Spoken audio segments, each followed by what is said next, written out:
Yogah Karmasu Kaushalam.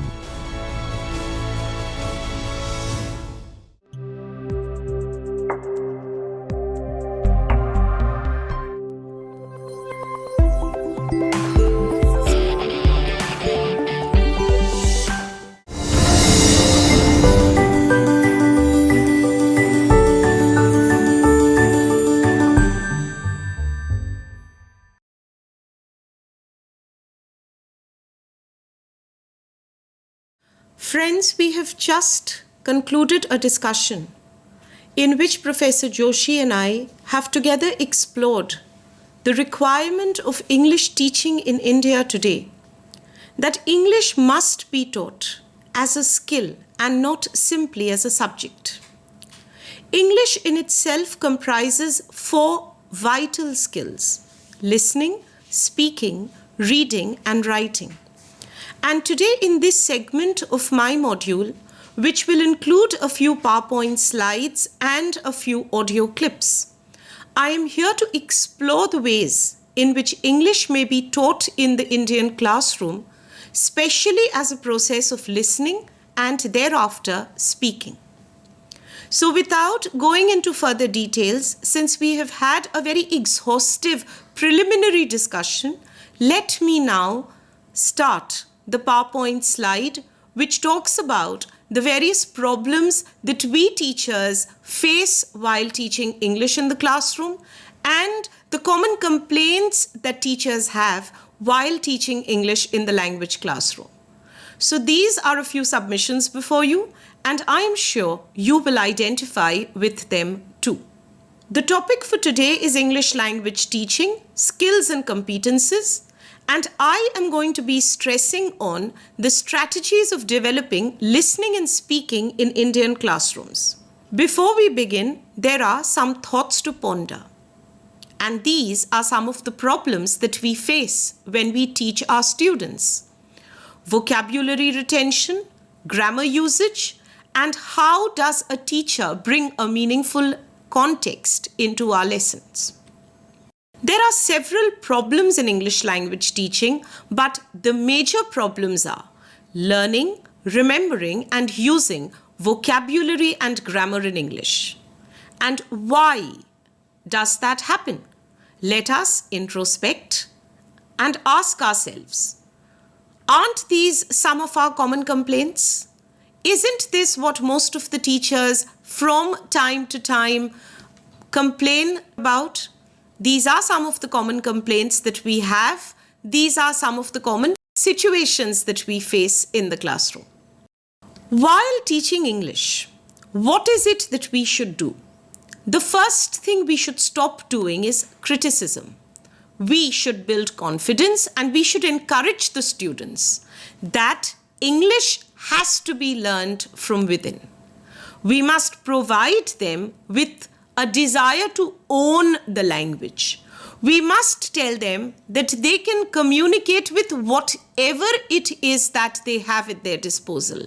Digital aids, technology, texts, short scripts, communication, sign language. So English should be treated as fun, and this very non-threatening approach to the subject is what will go a long way in earning the students' trust that yes, together with the teacher, he or she will perform. I would propose 7 teaching strategies for classroom teachers in English. A, make your input contextual. Before asking a student, what is a noun? This is the definition of a noun. Ask the student, what is your name? What are you wearing? What shoes are you wearing? What is there on the walls of the classroom? And then point out that names are nouns, things are nouns, qualities are nouns. My friends, examples go a very long way and are far more effective than definitional teaching. Do not misunderstand me. I am not against textbook teaching. My only aim is that when you introduce the topic, you do so with a twist. You mentally manipulate the student and engage his or her interest, and then you move on to the textbooks. The second strategy of English is to link new information to prior knowledge. Ask the student what he or she knows. Find out what that word, what that language, what that sentence structure activates in their minds. And then we can move on to activating better knowledge, greater knowledge, building it up, scaffolding it from the embedded native structures and intrinsic knowledge in the student's mind. To go back to the slide, the third point. As a teacher, we must self-assess. Never go into your classroom without planning. Never go into your classroom without a lesson objective. Take a key concept with you, make a lesson plan, decide the tempo of your class, decide the speed, the pace, the strategy that you are going to use.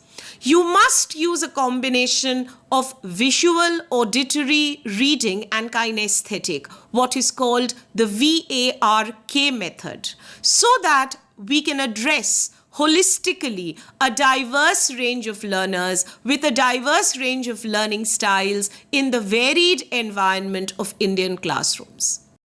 Now moving to the next slide. When we talk about language skills, there are 4 primary language skills: listening, speaking, reading and writing, and I shall be focusing today on the first 2. It is very commonly known, and it's a very famous saying attributed to Diogenes, that the reason we have 2 ears and 1 mouth is so that we may listen more and talk less. But unfortunately, teaching seems to be all about talking and very little listening. We teachers seem to be able to talk and talk and talk, and very rarely do we get a chance to listen, or very rarely, should I say, do we give ourselves a chance to listen to student talk. It becomes the chalk and talk, or the self-talk, or the autonomous talk, but the emphasis of the talk is largely on the teacher, and this needs to change. Because even when we have PowerPoints, we have teachers reading from PowerPoints. So it defeats the entire purpose of a digital aid. So my friends, it is time to walk the talk rather than simply talk the talk. Coming to the next slide. This is a common problem. We are continuously telling our students in the classroom, listen, listen, listen. You are not listening to me. You are not listening to what is happening. You are not paying attention. Have we ever wondered why? Why do we continuously urge our students to listen? Why do we continuously complain that you are not understanding because you don't listen? What is it that prevents the student from listening? Is it hesitation? Is it apprehension? Is it disinterest? Or is it maybe a slight defect in the technique? Or is it at all an attention deficit disorder? What is it actually that the universal complaint in the classroom is, my students are just not listening? To go forward, I would like to ask you 2 questions. Is hearing equal to listening? So let me play a small audio clip for you.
Can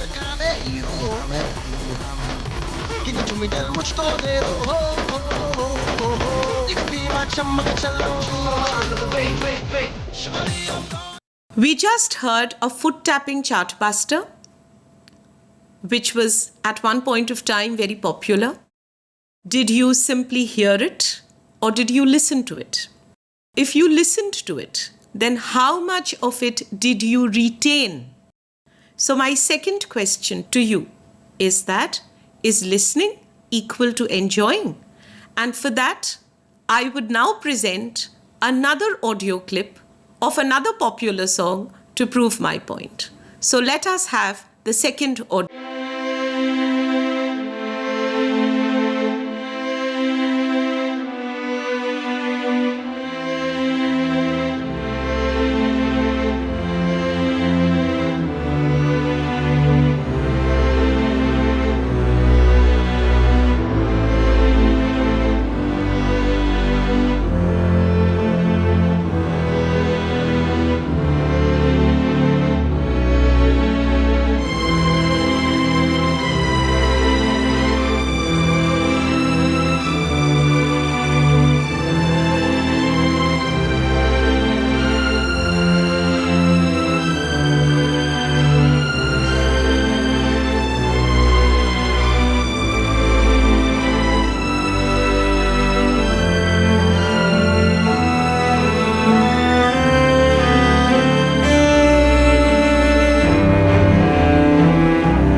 Two audio clips, both popular songs, both chartbusters, both of different speeds, different intensities, and different mellifluousness.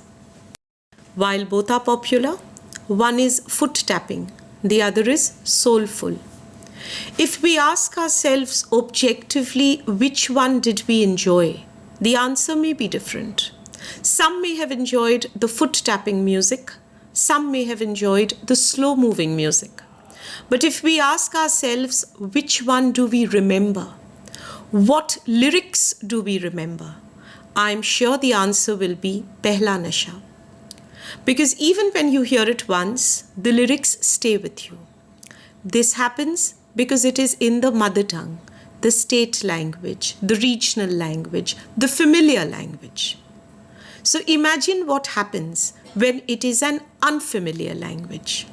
So therefore, my submission is that when you hear, you forget. But when you listen, you retain. And there is a distinct difference between hearing and listening, as I have just illustrated. So when you listen, you enjoy. And when you enjoy, you listen.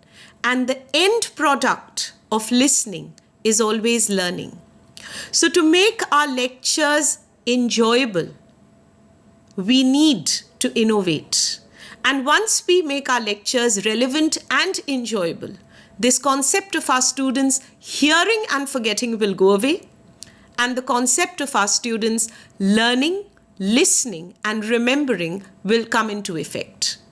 So in a speaking lesson, in a listening lesson, in a linguistic language class, in a not just a linguistic class, in a general language lesson, we must insist upon teaching listening and speaking as skill acquisition processes than merely teaching English as a subject.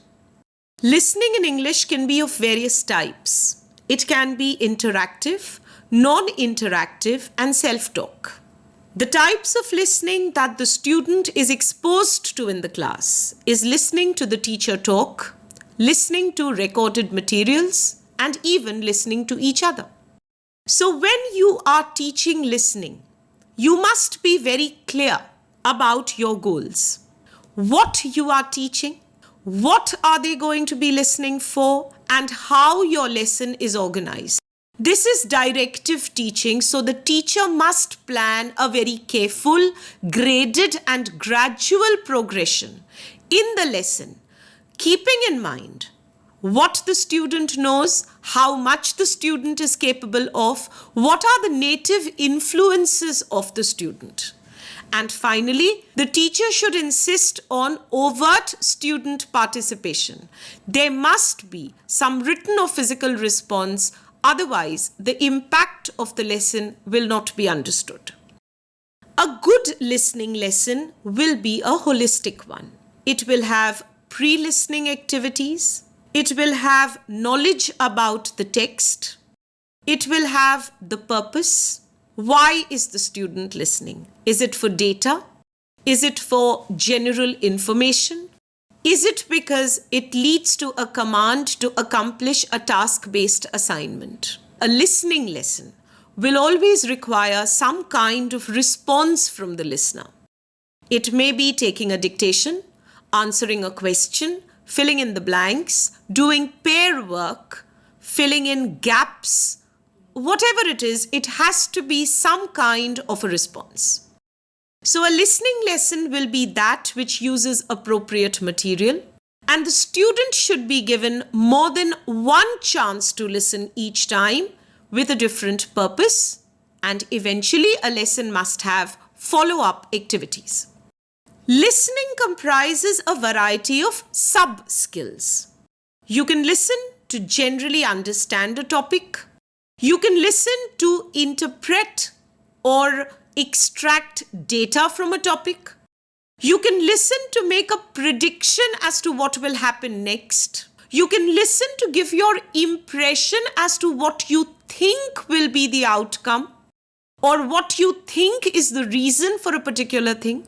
You can listen for pleasure. You can listen with intensive attention to minute detailing. And you can listen to perform in an assessment.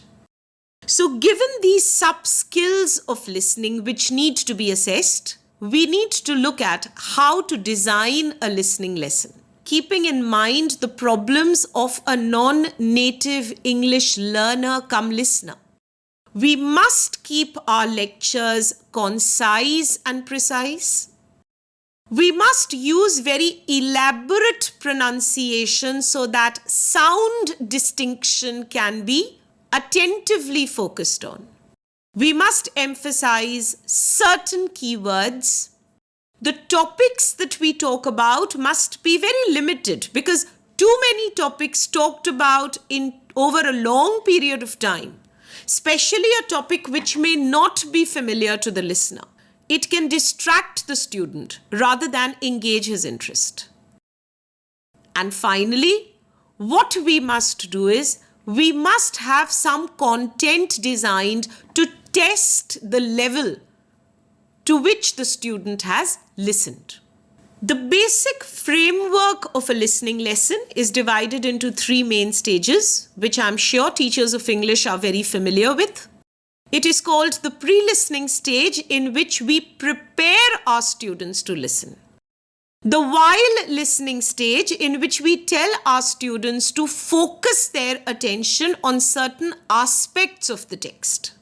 And the post-listening stage, which is a very important integrative stage where they integrate whatever they have understood into their existing knowledge. So keeping in mind these 3 stages, when we look at the pre-listening stage, we must provide a background and a situation. We must do 3 things: motivate, contextualize, and prepare. And for this, I shall play for you right now a small audio clip of a listening lesson. 1. Listen to the conversation. Try to find out if the boy and girl are happy or sad. Hello, Leela. Where are you going? I'm going to the circus with my brother. Would you like to come too? Yes, but I'll have to ask my mother first. We'll wait for you here. My mother said I can come with you. She gave me some money for my tickets. What fun! I love the circus, don't you? Yes, I love the circus too. We're going to have a lot of fun. 2. Listen to the conversation. Try to find out if the people are angry or afraid. It's dark and the lights have gone out. I can't see anything. And we're alone at home. Do you know where the candles are? No, I don't. What is that noise? I think it's a mouse. I don't like mice. Maybe it's a snake. I'm scared of snakes. I'm scared of them too. So we just heard 2 audio clips. Both were clips of conversation in an Indian context with Indian characters. And therefore, this should be the motivation, the contextualization, and the preparation for our listening lessons in the Indian classroom. So therefore, the aims and types of pre-listening tasks must be setting the context, generating interest, and activating current knowledge. For example, if you are teaching in a class and you are talking about environmental issues, you may set the context about what are you talking about. Are you talking about the destruction of the rainforest? Are you talking about pollution? Are you talking about a political response to an issue or to a large concern in the environment? What exactly are you talking about, and what is the gist of whatever the students are expected to listen to? Next, we come to the main aim of listening, acquiring knowledge. The students may have very limited output in the initial response to our teaching lesson. But despite the fact, they can always acquire greater knowledge if your lesson is impactful and impressive. So although a student may have a limited response or a limited general knowledge, once they learn by listening, it builds their confidence and it makes them go forward. So therefore, we must inculcate pre-learning vocabulary. We must tell them what are the words and phrases you must watch out for. What is the content that you can predict once you have heard the title of a topic? Because the audio clip we just heard was about conversation. So you were asked to predict or understand if the 2 people were happy, if the 2 people were sad. In the first case, the 2 people were very happy because they were going to the circus. In the second case, it was dark, there were unidentified sounds, and those 2 people were very scared, so they were unhappy. So predicting content is very important, and it can be done if the tone, the content, the conversation, the matter is listened to carefully. So while you are planning a pre-listening task, these are the following selection criteria that a teacher must keep in mind. and the selection criteria must focus on primarily the ability and the interests of the class, the cultural background of the students, their native language environments, and their level of comfort with the English language. While we listen to something, there is a process of while listening. When we are listening to something in our everyday lives, why are we doing so? So you must give your students a reason. Why do I need to listen? Is this a story? Is this a poem? Is this an encounter? To develop these listening skills, a student may have to listen to an audio clip, to a segment, to maybe a part of your lecture again. So be prepared to replay and to repeat. In the while listening stage, the students usually interact directly with the text. They have an interactive task given to them by the teacher. And these tasks move from the general to the specific, from getting the main idea to getting the specific information. So in the while listening stage, you must allow the student enough time to grasp, retain, recollect, and then reproduce. So this is a gradual and graded process, and this depends completely on the teacher-student rapport, the tempo of the class, as well as the cognitive understanding of the student and the teacher's impactful presence of, the teacher's impactful presentation of the topic. So here I would like you to listen to a short audio clip on a piece of fiction, a story that one can use to generate interest in a listening lesson. Learn to listen. Listen to a story about a little boy called Abu and his goat. The goat was his pet goat, and Abu really loved it. Every day before he left for school, he gathered fresh green leaves for the goat to eat. After the goat had eaten, he went to school. One day, Abu was late for school. He rushed off, forgetting to feed his goat. The poor goat was hungry. He wandered into Abu's garden, looking for food. He saw a little mango plant there, with tender green leaves. He ate up the whole plant. Abu came home in the evening. He went into his garden to water his plants, and then he started crying. Do you know why? The goat had eaten up his favorite mango plant. So we've just heard two audio clips which tell us what are the varieties of listening and what are the various purposes of listening in a class.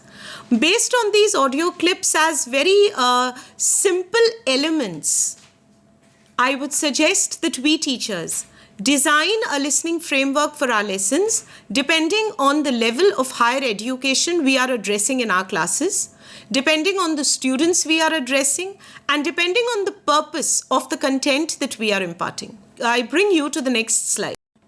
After the while listening stage comes the post-listening stage. And it is at the post-listening stage that the student has evolved. He or she will react to the content of the text and will be able to analyze the linguistic features to express that content through his or her individual response or maybe even group assignment. The post-listening stage requires the analysis of the student's understanding of the text, which is reinforced through expanding the text, through, broadening the text by introducing interdisciplinary angles, by introducing greater outreach and making the student explore greater varieties of similar texts, greater varieties of similar content. So we must integrate metacognitive strategies in listening. Before listening, have a plan, have a purpose, decide on the content of the linguistic or background knowledge, and you must determine whether the entire text should be from the top-down approach or the bottom-up approach. And with this in mind, let me explain what exactly do I mean by these two approaches. After listening, what must we do? We must evaluate comprehension, general comprehension, specific comprehension, and then we must review the strategies of our teaching. And in doing this, so let us look at two strategies, the top-down and the bottom-up. The top-down strategies are listener-based. The listener has to understand the background knowledge, the situation, the context, the type, and the language of the text. This activates exactly what the listener will anticipate. What is the main idea? What must be the inferences? And what elements must be contained in the summary? The bottom-up strategies are not listener-based, they are text-based. The listener relies on the language in the message. The listener listens for specific details, notes sentence patterns, word order structures, and the grammatical organization of the text. So keeping in mind the level of your classroom, keeping in mind the fluency of your learners, keeping in mind the purpose of the language lesson, it is up to the teacher to decide to use either the top-down strategy or the bottom-up strategy, or to combine them variously at various portions in the class, at various segments in the module to be presented. So when we listen, we must listen for meaning. And because we listen for meaning, we must give a comprehension check once the listening is over. So to develop a listening activity, one cannot create an activity in vacuum. There must be a contextualized real-life environment or familiar experience around which this listening activity is constructed. And second, there must be a task that will focus a student reaction to the context. We are listening for a reason, and therefore we are definitely having a reaction. It could be a disagreement, an agreement, a response. It could be a reusing of information. It could be sharing. It could be dissemination, but there must be a response or a reaction to the text. What is equally important is the analysis of language when we are listening or teaching our students to listen, because after all, it is the language that is penetrating. It is the language that is being imbibed. It is the language which forms the basis of all other knowledge. We could listen to verb forms, adjectives, we could do collocations, we could do synonyms, antonyms, we could do any variety of language activities to test listening. So the modern methods of teaching listening skills are interpersonal activities, group activities, video segments, audio segments. We can also have online refresher course examples like this. How much are you hearing me and how much are you listening to me will be decided on the way you take a self-assessment after the module is over. So friends, life is a process of listening, and it is only through listening that we imbibe, we create, we discover, we share, we reuse, and we grow. So listening is one of the primary skills that must be acquired while we are teaching and learning the English language lesson in our contemporary classrooms.